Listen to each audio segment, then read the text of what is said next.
decided to go to graduate school in mathematics.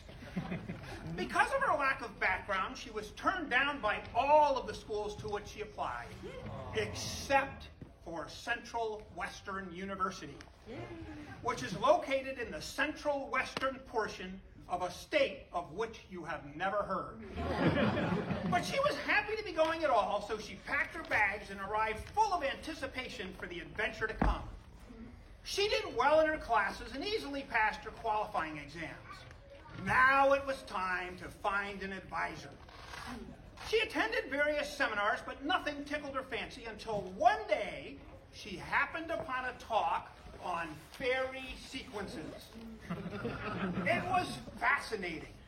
After the talk concluded, she turned to another student.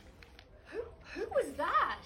Oh, that's Andrea Finkel, one of the world's experts on fairy sequences. In fact, I'm doing my thesis with her. I call her my fairy godmother. Solyndra immediately sought out Andrea Finkel, and in no time at all, she also had a fairy godmother. Upon completion of her PhD and with the help of her fairy godmother, Solyndra obtained a postdoctoral appointment at Western Central University. No relation to Central Western University, although they were often confused for one another. But upon her arrival there, she found that her research advisor, Eve L. Stepfunction, had two other postdocs, both of whom had completed their PhDs with Stepfunction. The PhD sisters were shown great favor by Stepfunction, even though they had absolutely no mathematical sense, and rattled on about department gossip all day long. But Stepfunction treated Solyndra in the most terrible manner. Oh, here, take this paper and clean up the lemmas. Redraw all the figures and take it up nice, even though you are not the co-author. Solyndra would do dutifully as she was told, all the while disconsolate over the turn her career had taken. In the meantime, Stepfunction was publishing papers with her 2X students and inviting them over for soirees to eat canapes and meet visiting mathematicians. But Solyndra decided to make the best of a bad situation. Late at night, after finishing the menial jobs that her research advisor had assigned her, Solyndra would work on her own research. Over time, she managed to obtain some very strong results. One day, a poster appeared on the department bulletin board announcing a major research congress occurring at the University of the Central West, which was a third institution often confused with the first two, and not so far away. Solyndra sought out Stepfunction. Do you think I could speak at the Congress? You speak at the conference! How ridiculous! You have not published anything. And talks are by invitations only. And I already obtained invitations for my 2X students. I could not possibly ask the organizer to invite you as well. And anyway, I need you to stay here and teach my classes while I'm Now that the open source corollary is for me.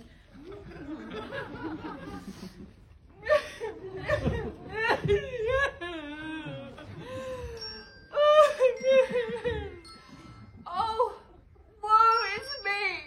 What shall I do? It was a call from Solyndra's fairy godmother. Hello?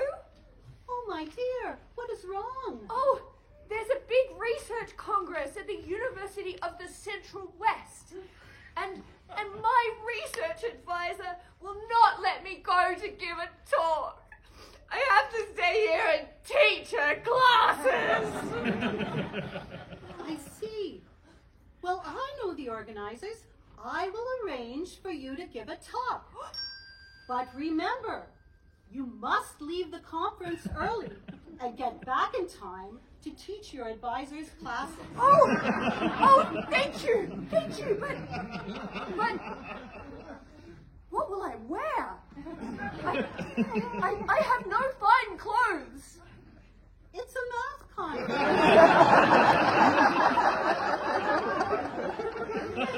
For goodness sake, wear a t-shirt and jeans. So on the first day of the conference, Solyndra arrived in a gray t-shirt and black jeans, and wearing a cap with a brim slanted low across her face so her research advisor would not spot her. The first morning, the two PhD sisters were slated to speak back to back. Solyndra snuck into the lecture hall at the last minute to keep a low profile. Both talks were loud attempts to brag about what in fact were very weak results. Solyndra could not help noticing a young man listening attentively and writing furiously on a pad. He was dressed in a colorful, mathematically oriented shirt.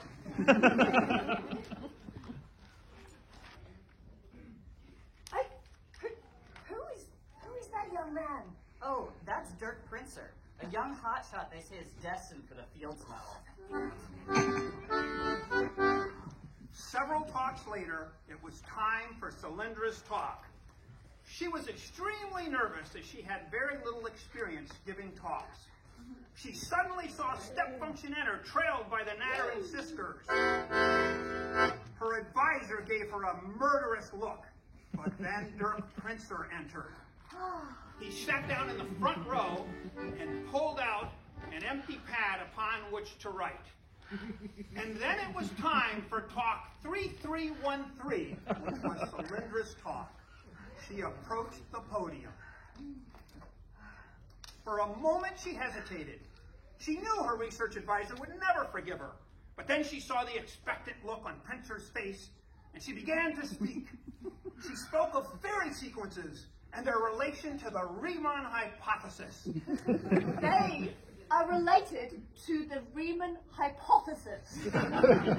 She spoke of how they relate to Ford circles.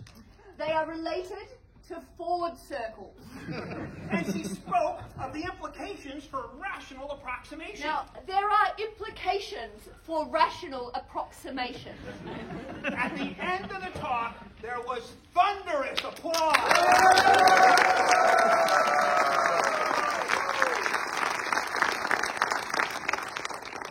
And then Dirk Princer approached her. I have not heard a talk I enjoyed so much since Kazmat's talk on polymorphic laminations in Poland in 2003. No, I take that back. I think I enjoyed your talk more. Oh, thank you, kind sir. You're talking kind of formal there. Please call me Dirk. Listen, could we perhaps meet to talk about some possibilities for joint work? Maybe out on the terrace in a half hour? Say 12 o'clock? 12 o'clock! Oh dear! With a word of farewell, she raced out of the room, realizing she had to get back to her home institution in time to teach for her research advisor. What did I say? But then he spied a preprint on the floor, which he realized must have dropped. Princer picked it up and trotted after her to return it, but he saw her pulling away from the curb in a vintage orange pacer that was for her fairy godmother. Hey! But it was too late. Looking at the preprint, he saw the most lovely mathematics, but there was no name upon it. He immediately sought out the moderator. Can you tell me who gave talk number 3313? 3313, it was someone from Central Western University. No, wait, actually it was Western Central University. I always get those two confused, but I don't know their name. We decided not to print any hard copies of the program this year to save the trees. But then there was a power outage and we lost all the info.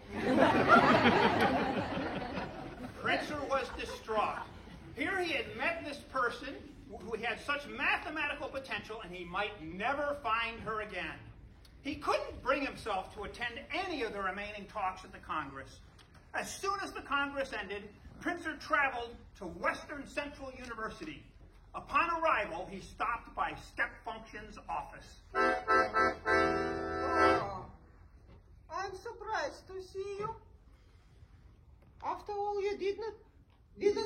come to my talk at the Congress?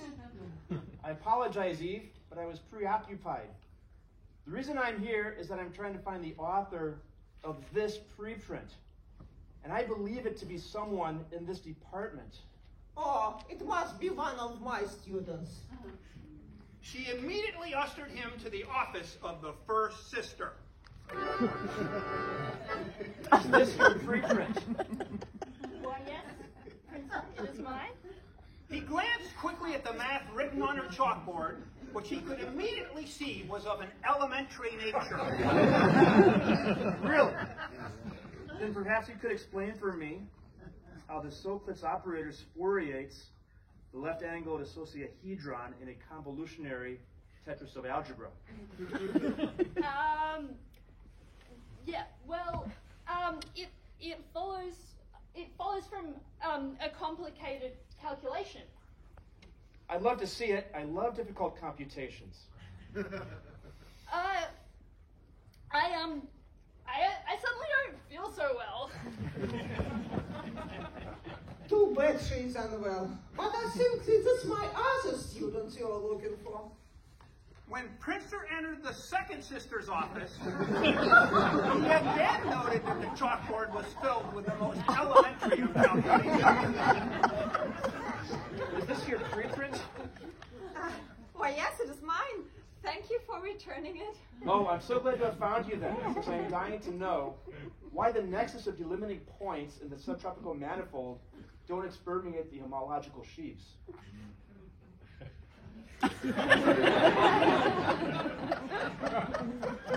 Well, answer the question. What question? To me, that gobbledygook you just said, it didn't sound like a question to me. As Princer left the office, he spied a tiny office down at the end of a dark hall. Who's down there? Oh, that's no one. Well, no one in the sense she is really an administrative or assistant. She types up results for me once in a while. I see. I think I would like to meet her. When the door opened, he immediately saw beautiful. I hate to bother you, since obviously you are working on some great mathematics. But I am wondering if perhaps you know how the Soclitz operator sporiates the left-angled isosahedron in a convolutionary tetrasub algebra. Well, that's a funny question. Step function beamed at the prospect of her not being able to answer.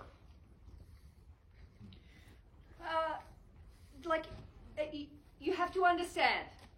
The Soclitz operator is semi-upper right lower self-continuous, and therefore it sporiates the right-angled isosahedron, and it does not sporiate the left-angled isosahedron. And that is true whether or not it is a convolutionary tetrasub algebra. Yes. Do you know why the nexus of delimiting points in the subtropical manifold don't expermiate the homological sheaves? Oh, sure. They don't expermiate the homological sheaves because they are shielded, as you can see here, by the from the central series of the convex core. Of course. That makes so much sense. I believe now what I need to know. What is that?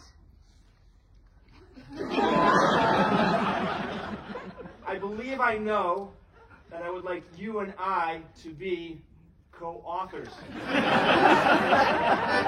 Co-authors? You can't be serious! You can't be serious! I am completely serious. I believe this is yours. And from then on, Dirk Princer and Cylindra Ella began a collaboration that revolutionized fairy sequence theory and ultimately led to Fields medals for the both of them. Wow.